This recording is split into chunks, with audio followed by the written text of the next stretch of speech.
in the 8 years of working with Shankar Ehsaan Loy, I never had a song list before a show.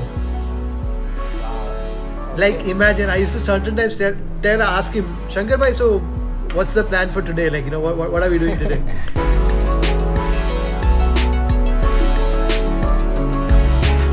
Hey, what's RIDÁY. up?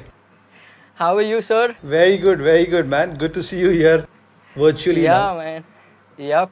It's been so long. I think I saw you last at the NAM show. Yes. Just bumped into you. Yes. Yeah. Yes. Great experience. I'm Yeah. happy we could actually do NAM in 2020. It's Yeah, kind of a little right. unreal to even think that NAM happened this year, because with all this craziness and the True. amount of people who were there under that one roof.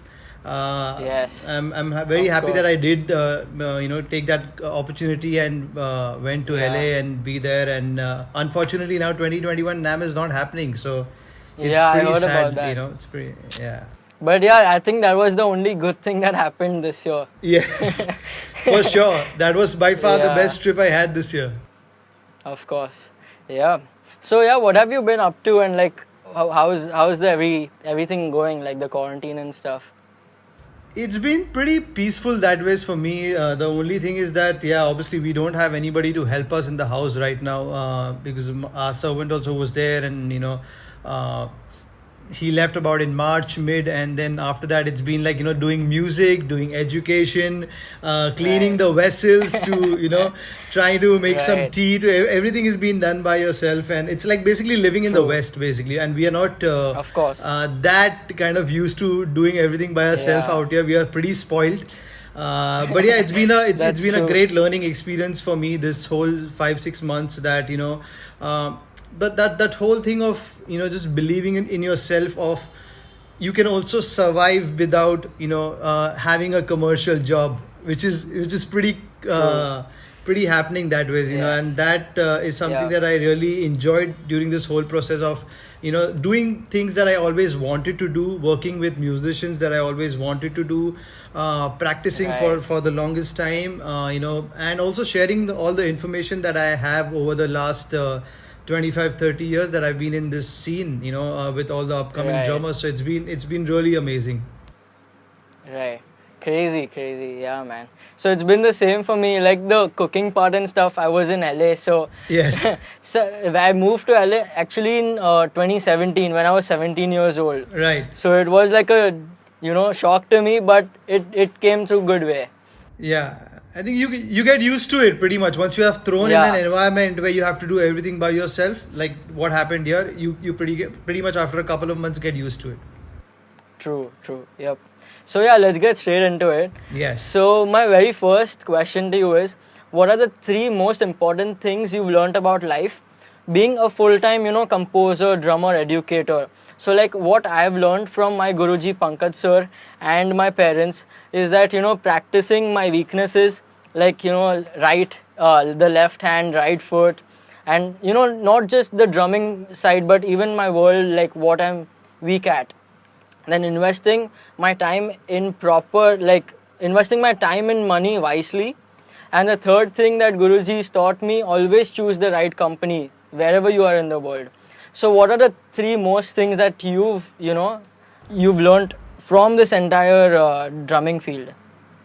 Yeah, so to start off, firstly, from all the teachers that I've had over the years, whether it was firstly starting off with my father, who gave me, this instrument basically. I'm playing today is because of him, and whatever I could learn from him, like starting, actually the whole process of learning with him was mainly mimic him, like doing Right. exactly what he was doing, and trying to do that. And then later on he realized as well, like that I should actually learn from teachers who are more aware about how the instrument should actually sound, and how it should be actually played, and not just the Indian style of drumming.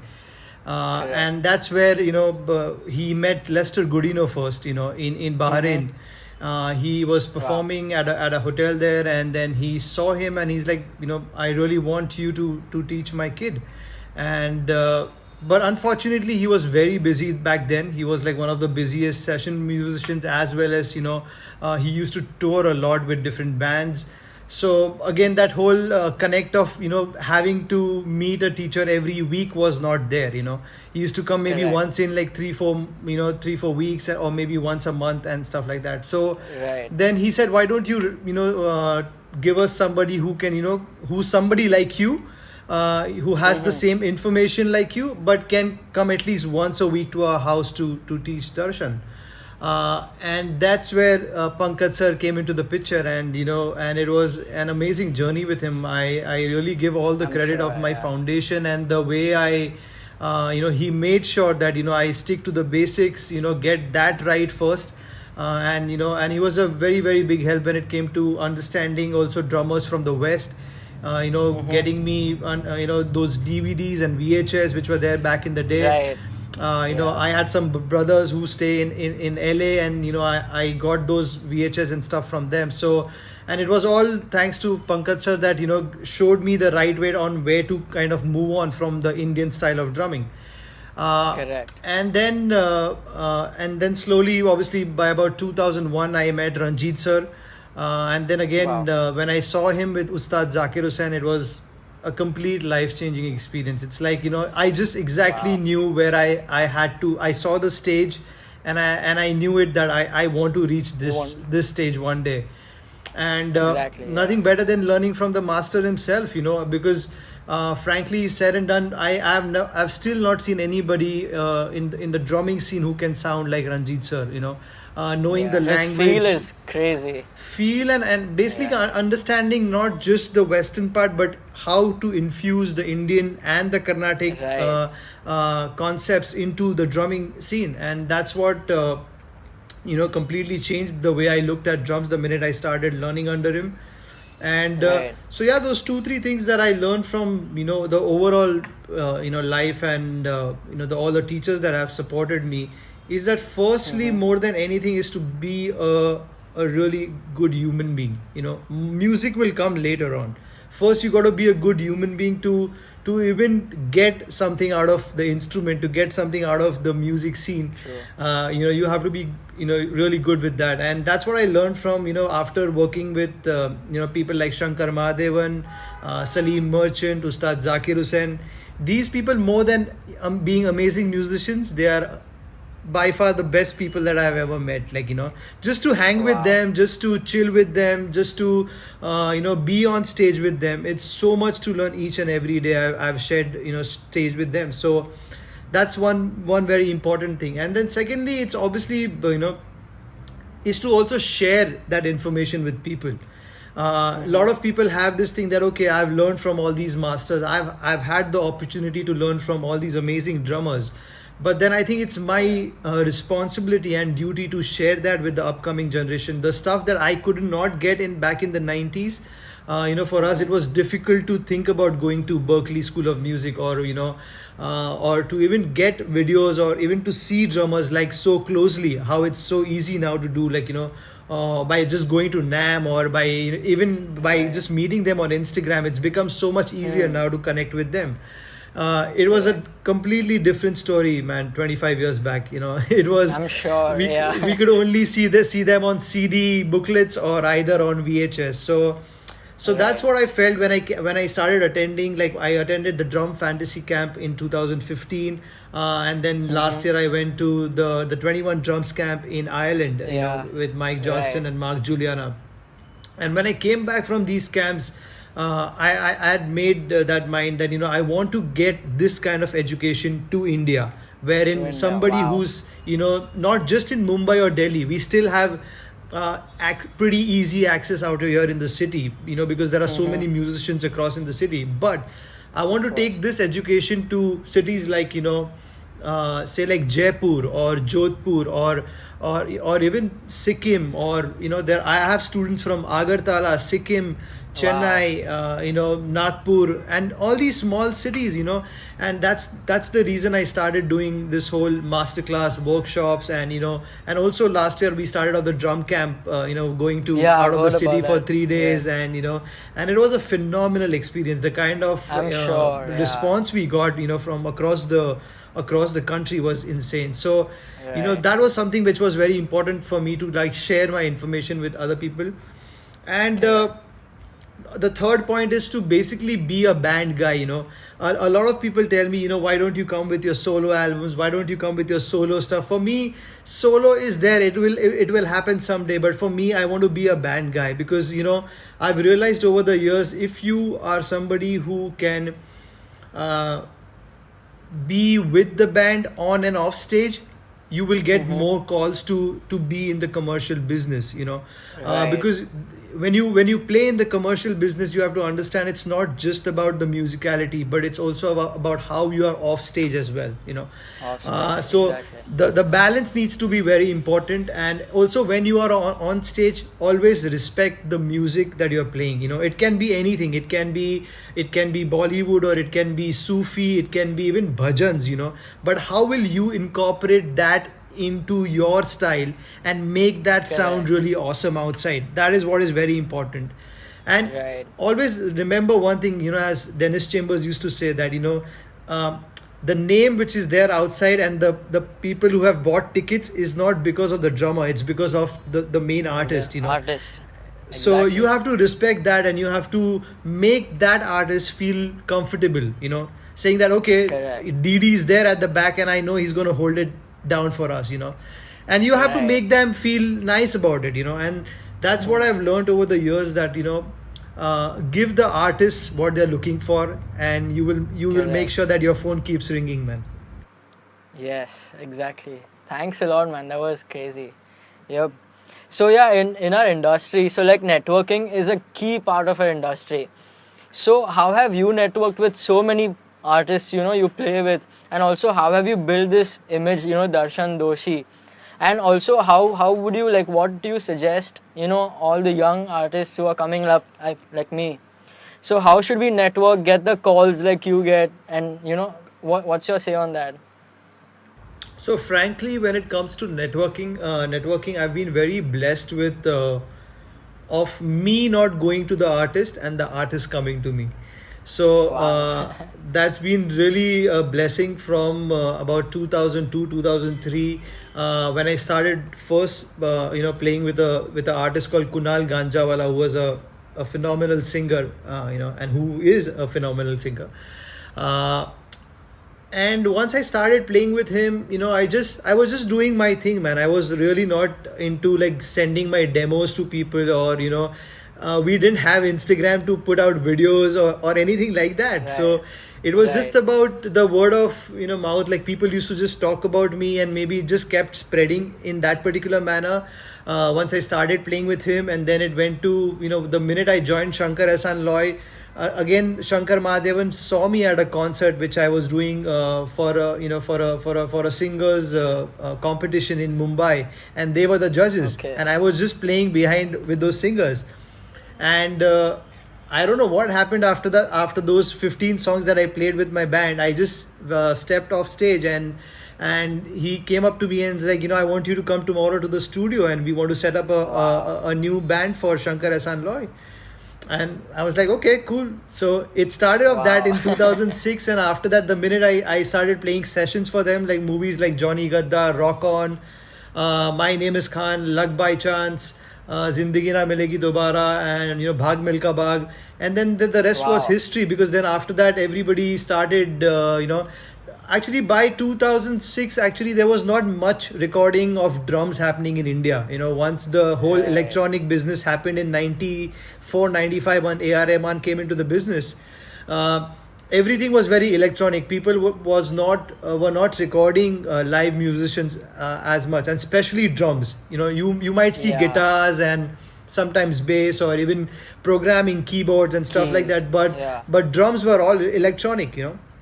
And Correct. the minute Rock On happened in 2006, suddenly I started getting calls for so many other recordings, whether it was playing for musicians like Cream, AR Rahman, Sachin Jigar, Amit Trivedi, and then it just kept happening. It goes on. And Right. yeah, so luckily for me, it was pretty much doing my job and letting my job speak for myself, and not Correct. going the other way around. So it became easier for me, because then you can have your rules on how you want to take it forward, and when Correct.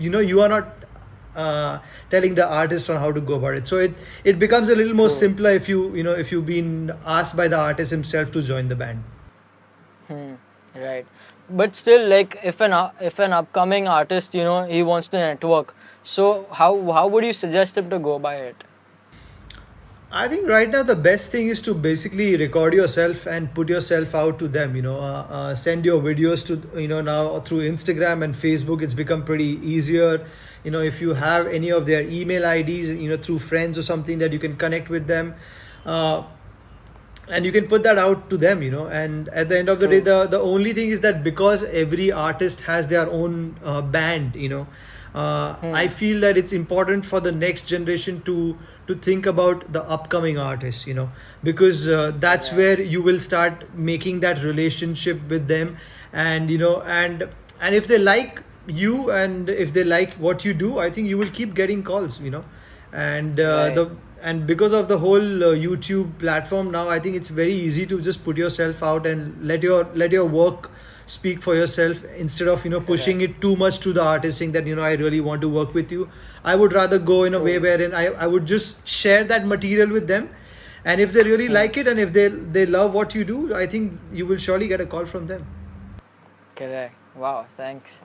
Yep. So what would be your biggest advice, like to a musician or a drummer in general who is just starting out to choose music as their career? One advice. uh, Firstly, if you are really sure about being a drummer, you have to really dive deep into the instrument. It's not about uh, copying other people, or it's not about how much fast you can play in 60 seconds that you're going to Right. post on Instagram, or it's not about those 30-second or 1 minute videos that you're going to put out. It's about being a complete musician. So it's very important to not just be learning drums, but also learning other aspects of music. Correct. Whether it's about producing, whether it's about recording yourself, whether it's about being a band person, about how you're gonna play with a bass player, guitar player, how to play with a singer, how to back that up. So there's Right. so much to learn, man. It's such an instrument that and the music line is such that you have to really go deep into it. And that's where I Correct. feel that today's generation is kind of lacking. It's lacking a little behind when it comes to being a complete musician. Everybody's very focused to, oh, I want to play this fill, or oh, I want to play Chops and chops and stuff like that, but they are yeah. losing out on. You are not gonna get a call, bro, for to play a drum solo. I'm sorry, man. It's Exactly. it's very difficult. Correct. You will, but there are just very minimal festivals that we have in India that can call you for a drum solo. So you got to think the Right. bigger picture. You have to think that yes, chops are important, technique is important. That is going to allow you to play, very freely and very, put yourself in a very musical format. But think about how you're going to be a band guy, man. And Right. because that's what your Compliment bread and other butter. artists. Yeah.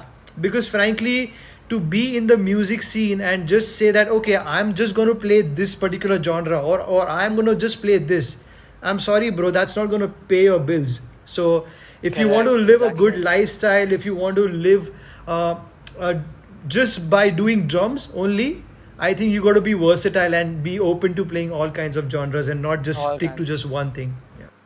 Yeah, I think that's one of the biggest advice that MI has taught me to like Yes. learn all the styles and like Latin to Afro-Cuban to like everything. Yeah. So yeah, like you worked with so many top artists in the industry, like like we already named it before, like some of India's and like Bollywood's top names. So can you share some like inside stories, some of your experiences that you haven't shared before, and like how is their workflow, and how is everything, the experience and stuff?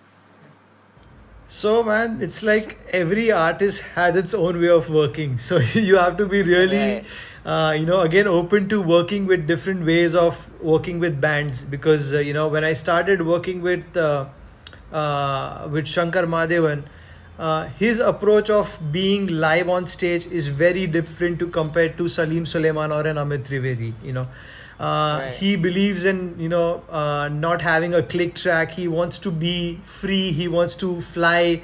in that particular way of working, uh, Right. and again, sometimes I used to call him an auto rickshaw, because he can just go in any direction and you have to follow him. There is no other way out to playing with him on stage, because he's so good with rhythm, he's so good, so tight with understanding whether it's the melodic or the rhythm section, that he can just fly into any kind of direction. So the minute he feels that the crowd is acting in a certain way, he might just go into a next song. And in Right. the 8 years of working with Shankar Ehsaan Loy, I never had a song list before a show. Wow. Like, Okay. imagine, I used to certain times ask him, Shankar bhai, so what's the plan for today? Like, what are we doing today? So I will get about 2 3 songs to start, and then after that it will never follow that Be list, the or same. nothing will happen. It's just those first two Right. songs, and then he will. But he's so good at it that he can actually do that. Not all the singers can do it. You Hmm. need an artist like him to understand the crowd that he's performing to so well. He's so good at it that he exactly knows after 2 songs that which way the concert has to go, and Right. that was Right. a fun experience working with him, and I really learned so much, about understanding the crowd, understanding how to maintain that relationship with the crowd while you are on stage as a band Correct. leader. It's amazing to learn all that from him. Wow. Coming to AR Rahman, again, it was a very different style of working. You have to learn about 35 40 songs. You Wow. might end up playing about 25 30 of them, but you have to learn the entire material which is sent to you. Correct. Again, the way of working is very different. You have to do about a couple of days of technical rehearsals. The rehearsals might start about 4 o'clock in the afternoon and end at 4 a.m. in the morning. That's Wow. his way of working. He only starts working about 9 o'clock in the night. So the Right. minute you're kind of starting to, like, okay, it's time for bed, he's like, okay guys, so what are we doing next? So that's something that you again have to be comfortable, switching your time zones and stuff like that when you're working with an artist like that. Correct. Wow. Musically, again, he was pretty cool with, like, the way the format is, and then how you want to interpret it. He's pretty open with that, but he has a particular way of having certain samples or certain stuff running behind, and you got to play over it. And Right. so Oh, he wow. looks at it's more about like the show. It's the AR Rahman show. It's not about just doing like a concert. It's about the entire, like, the dancers and the it's like how you will see a Bruno Mars or an Ariana Grande kind of a performance. Exactly. So that was a Right. different experience. And then when I started performing with Salim Suleiman, it was all about sticking to the tracks. It was sticking it to the metronome from bar number 1 to bar number 2000. It's all pre-planned. Wow. Everything, every accent that you play or every fill that you will play, it's pretty much pre-planned. You have that freedom inside the format to play around a little bit, but Okay. the format remains constant. You Same. can't play around with that. So that is a different way of working. And then once I started playing with them, I really understood the importance of the metronome, man. Because as a student, as a kid, when Pankaj sir used to tell us, like, okay, please play on the click, your left foot has to be like this, or your left hand has to be like that. Certain times Right. we feel that you kind of get bored with playing on a metronome, and you want to play that freely. But Correct. I'm so thankful to him and Ranjit sir that because of that I'm able to do sessions today within like no time. I just, my setup time is about 1.5 hours, but my playing time is about 30 minutes. So it's because Okay. I can play the song without any breaks at one shot, with Right. being on time. And That's the crazy. same thing now is helping me with playing with Salim Suleiman, because the 2.5 hour concert is on a click track now. And certainly Right. now, like, suddenly all the artists have started doing that, with playing on clicks and stuff. And a lot of times I Yeah. hear that drummers are certain times like slightly behind the beat or slightly kind of rushing, and that's when you realize that Yeah. how important it is to to play on a metronome. So all these things really help, man. And as I told you, with all these Right. different artists, over the years, and there are so many experiences, man. I can just go about for like about the entire night talking about my Coke Studio thing, or playing with MTV Unplugged and all these artists. But yeah, but these three artists are somebody who I have like really enjoyed working with. So yeah. Correct. Right. Awesome, man. Amazing listening to experiences. So yeah, in the last 4-5 years, I've noticed that the Bollywood scene, like, it's become very commercial. And so, do you see any scope in the independent artists, growing in our country? Or let's frame it this way, that where do you see the Bollywood music heading towards in the next decade? Unfortunately, after about 2010, I think the overall scene has started kind of going down when it comes to the Bollywood music, at least for me. The quality of music, the quality of singers, the quality of musicians, the quality of record labels, that's the most important thing.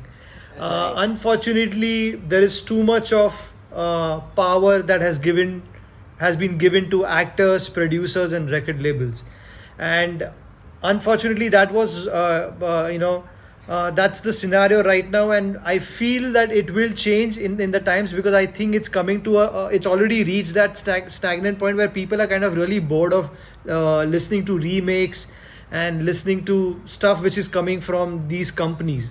I'm already seeing that in musicians, in the people that I meet. Even when I travel abroad, there are so many people that we want to hear what you did on Coke Studio, we want to hear what you did with Amit Trivedi, we want to hear what you did with Shankar Hassan Loy, and I can see that happening, that that people are really kind of just getting done with whatever is happening, and the pandemic has been a blessing that was, because suddenly there is no film music, and the independent music is coming inside, and big time. The composers have started their own record label now. We just finished an album with Amit Trivedi. His label is called AT Azad. He's come up with his own YouTube channel, and we are putting out original content the way we produced it on Coke Studio. We are going into the studio, working with musicians for about 4-5 days, thinking about the different ideas, groove wise, what we are going to work on them, record it, shoot them, and present it to the world, and that's what we did with Coke Studio, and that's why the quality was that much, not like one guy's recording somewhere in Delhi, one guy's somewhere sitting in Mumbai somewhere, and there is no connect to it, man. You can do that, but there is somehow you feel that the music is very disconnected. You cannot gel that well. So thanks to them, we just finished an album with Salim Suleiman. It's going to come out on Merchant Records. So that's called Bhumi 2020. That has some incredible singers like Sukhwinder Singh, Osman Mir, Shreya Ghoshal, Jonita Gandhi, Nikita Gandhi. So yeah, there's some really cool content coming out from all these amazing composers. I think they have realized that Bollywood is not they want to head. I think Salim Suleiman has just done about 2 films in the last 5 years. So they are kind of really done, because they don't want the producers, directors, and the labels to tell them what to do after doing that for about 30 years in the business. So, it's like, it's crazy. And certain times we also as musicians have to go through it. I have instances where, where I have to listen to the actor to tell me how to play drums. It's kind of funny.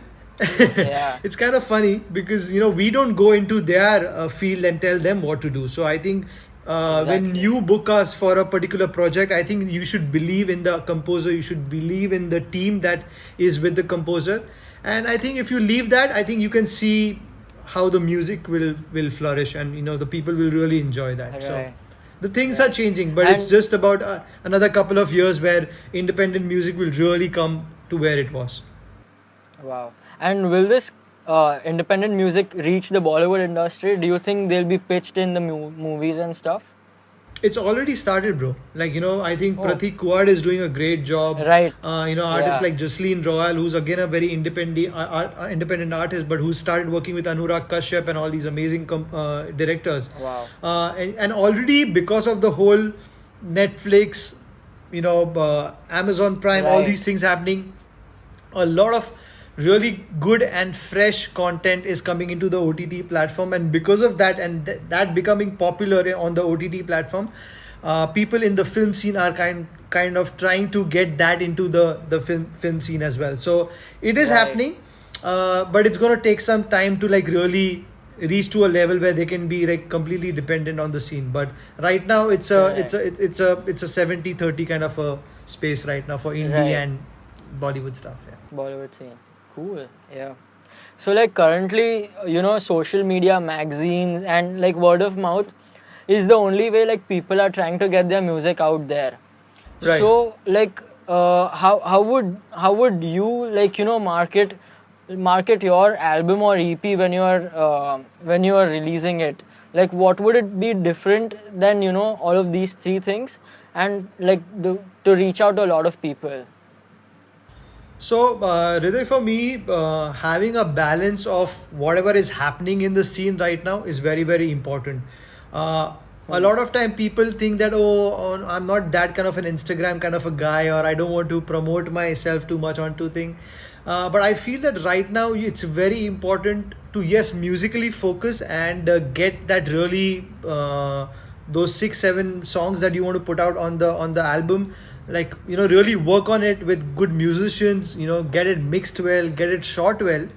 And then I think you Correct. also need to give equal importance to marketing that thing as well. I feel Right. that it's not only that, my music will speak for itself and it'll go by itself. I think those That days won't are gone work. now.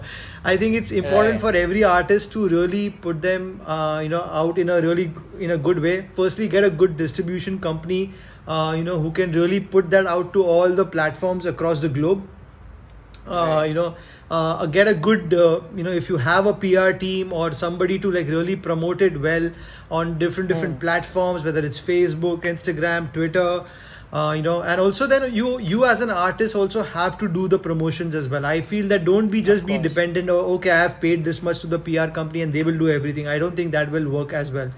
I think there Right. has to be a balance of, okay, the artist doing those certain things to make it happen as well.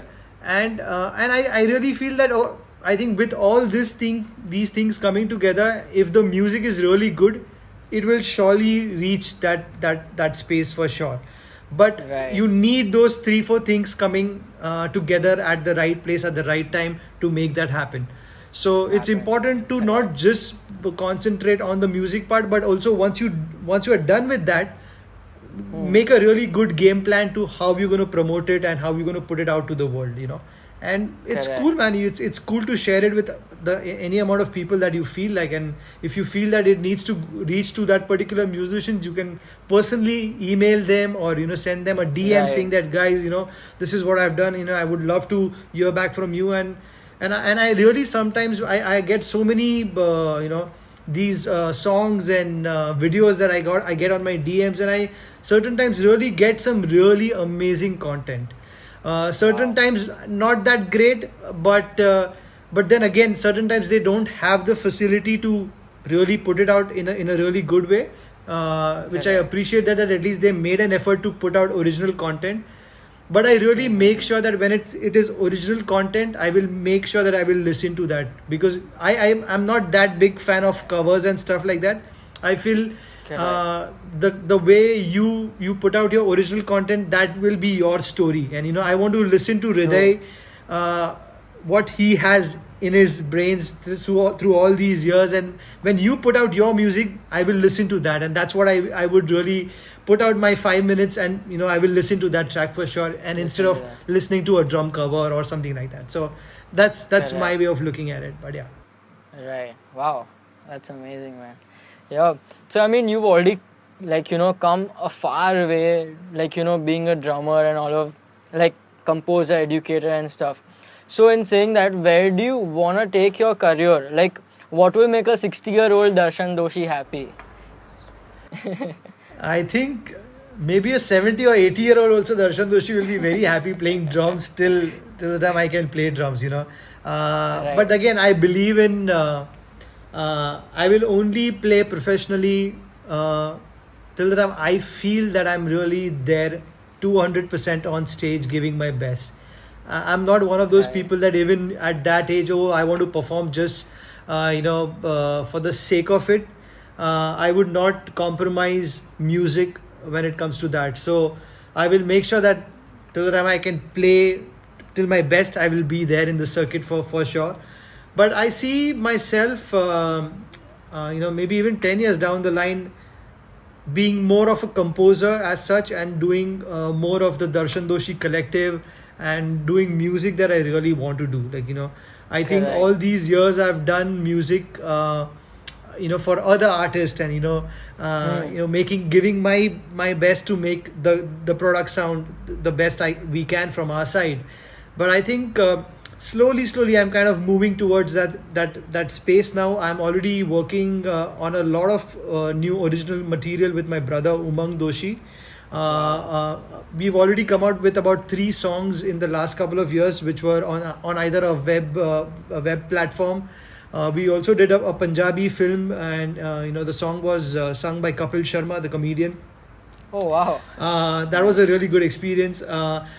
We just recently came work on a web series for Alt Balaji, which was, the song was called Subha, and it was sung by Papon.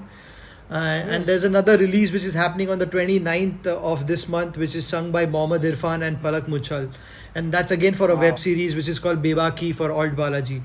So I'm loving this whole composer experience now, and being on that side of the table. Not just seeing the rhythm part of it, but also seeing what kind of singer will work on it, or what kind of Correct. instrumentation I want to go with it. So Elements and stuff.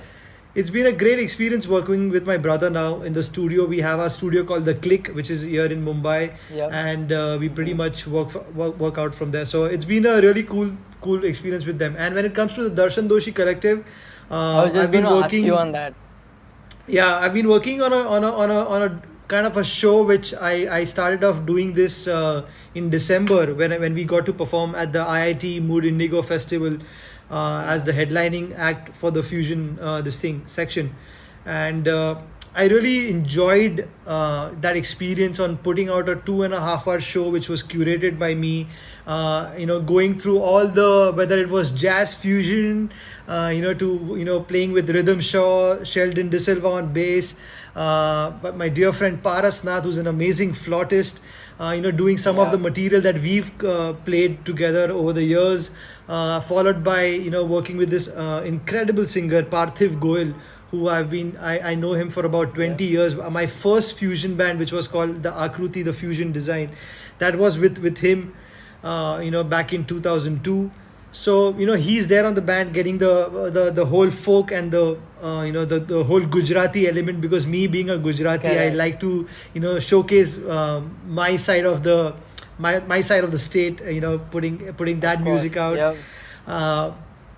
And then we had Vijay Prakash, who's again, when it comes to singing Legendary singer, Carnatic, yeah. amazing. Like whether it's film music, devotional, fusion, anything you put him, and he sounds fabulous. So Yeah. it was great working with him. And then we had the amazing Mame Khan, getting the folk Wow. element from Rajasthan. Yes. So I really enjoyed putting that show, and then I thought that this is the way I want to do every Darshan Doshi Collective show. And when I even Right. come out with an album with the Darshan Doshi Collective, it should have elements of each state of our country, and the kind of work that I've done with with Rajasthani musicians, or thanks to Coke Studio, frankly I got to work with everybody Yeah. in the scene, whether it was with Papon, from Assam, whether it was from Mame Khan, Kutle Khan, working with artists like Kailash Kher, or all of these amazing, incredible artists that we have in the country. Right. Thanks to Coke Studio, I played with each one of them. So I really, someday want to get them to sing my compositions, and get them to sing on Yeah. the Darshan Doshi Collective album. So Yeah. that's where I feel I see myself 10 years from now, working with these Wow. two simultaneously projects. Right. I'm sure that's gonna be a hit once it's out. Yeah. Having all like different cultures and stuff in your songs, that's cool. Yep. So like our industry, in our industry, it's really important to create our own identity as a drummer or musician. So how have you created your own, identity, like while playing your song? like while playing the drums and stuff, when you hit the snare, you have a specific sound. So how do you build that sound, and like how do you practice and stuff to make your own sound and have that identity? uh, Again, it's something which has happened over the years, man. It's like, you got to just keep doing it. You got to keep learning every day. You have to listen to a lot of music, uh, Mm-hmm.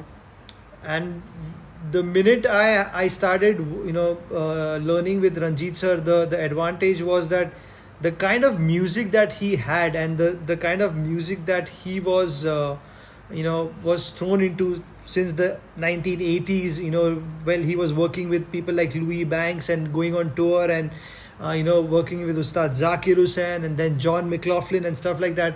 I think the kind of music that I got from him completely changed my style, and Right. the for me it was that it kind of helped me to, because I've learned tabla also while I was learning with Pankaj sir. I was also learning tabla side by side. Mm. Wow. So the Hindustani content, and then with Ranjit sir getting the Carnatic content and the whole style of drumming, I think all together kind of formed something different for me as a musician, and then I Right. just kept practicing. I kept learning.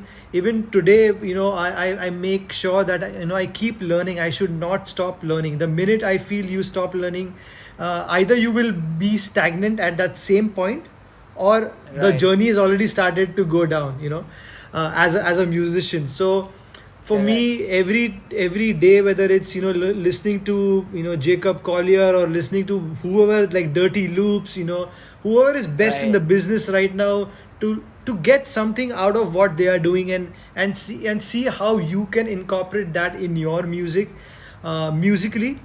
And I think Mm-hmm. it's not bad to get inspired, man. It's not, you're not Of copying course. anything. You're just taking those ideas and seeing how, if they can sound so good with just three people on stage, there is something which is Right. going behind, right?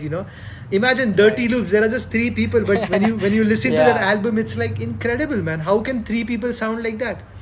So then when you Crazy. start learning those albums, when you see those credits and see that, okay, there's a producer behind that, there is a, Right. there are things going behind what they are doing as well. That's not just them, so then you started Correct. to learn, okay, how that works, and then when I saw Jacob Collier last year, I saw him in Toronto, and I saw him in Mumbai, Mumbai. and I Right. really saw and studied his show very closely.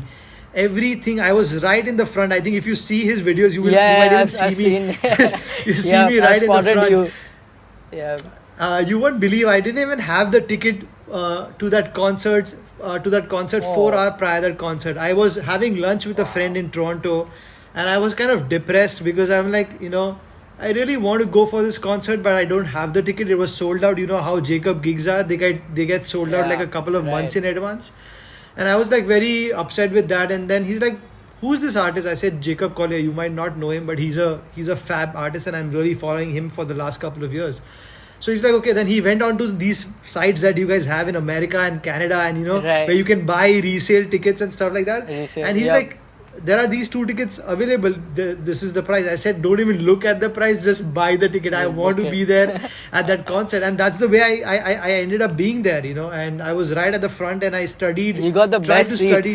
Yeah, man, and it was so cool to like connect with him, and you won't believe. After that, I posted some videos on Instagram, and I get a message from Jacob in the night saying that, hey brother, those videos are looking great. Do you mind sending me on email?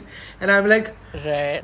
man, what is happening out here? Like, I That's was like crazy, dying to watch him, yeah. and right now and then he started chatting with me, and then uh, you know and then he saw my profile, and he's like, bro, you're doing some really cool stuff, but you do share Wow. some of your material. So then I shared some of my original content with him, and then we started having that relation of talking on Instagram, and Correct. it was crazy. Right. So, and then when he came to Mumbai, he's like, we got to meet for sure. And then I met him at the NCPA, and he remembered me that we met him in Toronto and Right. stuff like that. So Wow. it's so cool to That's cool. to meet somebody like him, and somebody like him Right. who really inspire all the upcoming musicians so much across the globe. And when Correct. you get to Yeah. hang with him and you get a personal relation with him, it really feels special that Yeah. you're on the right track of making music Correct. now. I actually, I met Jacob at this Jam Card event. I don't know if you've heard about the Jam Card, the Yes, app. I know. Yes, yeah. So they used to conduct all the live shows in my school, like the live In LA, house yeah. it's called. Yeah, and like so it was for Quincy Jones, and Yes. we all were like all the students were like in the line waiting over there, and Jacob comes and puts his hand over my shoulder.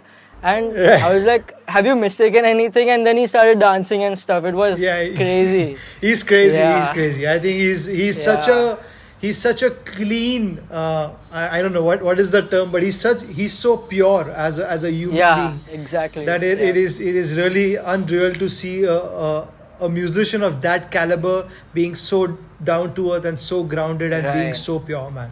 So much to learn. Correct. So much to learn. Right, right. So yeah, I think coming to your question, sorry, because I kind of went into a different space, but coming back to your question, I feel it's about listening to good music, it to listening to the masters who've been masters of those instruments that you're learning, and also seeing what the current people in the scene are doing. I think once you put all Right. that things together, and then you put your story into it, I think you will start having a language, but that language will only come when you start playing with other musicians, not just by yourself.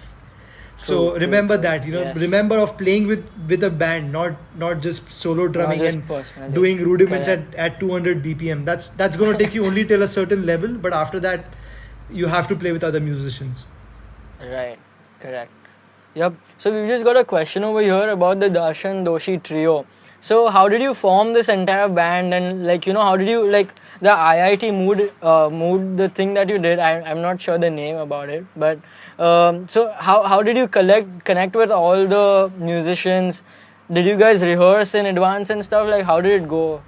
So actually the Darshan Doshi Collective was formed in 2014. It was for a okay. festival in Bangalore. That's a really very dear friend approached me for that, because I played about the Bangalore Ganesh Utsav, which happens from 2007 till 2014. I think I played almost every year with different artists. So he's like, it's you've come so many times to to this festival with different artists. Why don't you put your setup? And that's where it actually all started. But then again, Right. I was very busy with my own schedules and playing with so many artists. It was kind of really difficult to focus on that. But it all Right. started off with these musicians, my very dear friend Jarvis Menezes and Rushad Mistry, who's a bass player. And we Right. met at MTV Unplugged when I was forming the band for MTV Unplugged, the Indian edition. And the producer was Ranjit sir. And he told me that, I want you to kind of see and form a band for me, and then I will put down those ideas and make sure that all these musicians are at the same caliber, where it has to be, we won't have that much time. Within a month we got to shoot about 8 episodes, so I need musicians who are good with click, good with reading, Correct. and good with Right. musicality when it comes to not just Indian, but how to approach jazz harmony and stuff into, say, like a folk tune. And Correct. I had a friend Sean Pinto who was playing with me back then with Shankar Ahsan Loy, and he introduced me to Jarvis and Rushad and these people. And when we started working with that particular setup, I was like, man, these are the musicians that I want to work with. They were just Right. unbelievable when it came to preparing so many songs in no time. And giving Wow. so much musically, so much back to those songs. And that's when we started playing, and then I got them into Salim Suleiman, and we started touring, and then we really became buddies, and somehow all our musicalities and the artists that I was listening to, we were all on the same platform. So it was Correct. very easy to connect. And then because I was endorsing all these drums, and I got to play at the Palm Expo exhibition, which happens in Mumbai Wow. every year, which is like a 20% of NAM, NAM. Right. of Indian NAM. Yeah, so that's Correct. when it started, and a lot of companies started telling me, why don't you put your own band out? And that's where Darshan Doshi Trio came in, and we did our first performance there in 2015. And Okay. so when it came to this particular concert, which happened last year, I was pretty much sure that who I wanted in the band, because I wanted to give the best gig out there, because it was one of the biggest platforms. I have played Mood Indigo for about, I think, 15 years, from Shankar Hassan Wow. Loy to Adnan Sami, Amit Trivedi. I've played with all the artists there at this particular festival, and now it was the Darshan Doshi Collective headlining that festival. So it That was might be very a special. crazy feeling. It was a dream come true, frankly, for me, and I really wanted to put the best show out. So I connected to like Rhythm Shaw, Sheldon, Paras, Jarvis, uh, Krishna, who's again a very amazing percussionist. And then I really knew that I really wanted Parthiv, because he was part of the Darshan Doshi Collective from day one, and he's already Right. always supported me, when it came to putting my independent music out and putting our singles out and stuff like that. I was very sure that I really need to have him for sure, because of his musicality. Correct. So that was Parthiv, and then I was already working with Vijay and Mame Khan, on different platforms, whether it was singles for their music or and just the kind of musicians they are. I thought that they will really add something really amazing to Darshan Doshi Collective, and that's the Right. way we did that show. And then we had these two dear friends, Rashmeet Kaur and uh, Sharmishta, who kind of really were very sweet Mhm. enough to join as guest artists. So that's the way that show came out. So Wow. yeah, we did a couple of Amazing. rehearsals, and I made sure that everything was in place, whether it was light, graphics. I was involved in everything, and Correct. it was a Right. very special show for me, and something that I'll remember for the rest of my life. Of course. Amazing, man. Thanks for sharing that experience. Thanks, Hriday, for having me. Hope to see you soon, and let's jam. Absolutely, and best wishes for your future and for all of the music that you do. All right. Bye. Thank you. Take care. Cheers, buddy. God bless.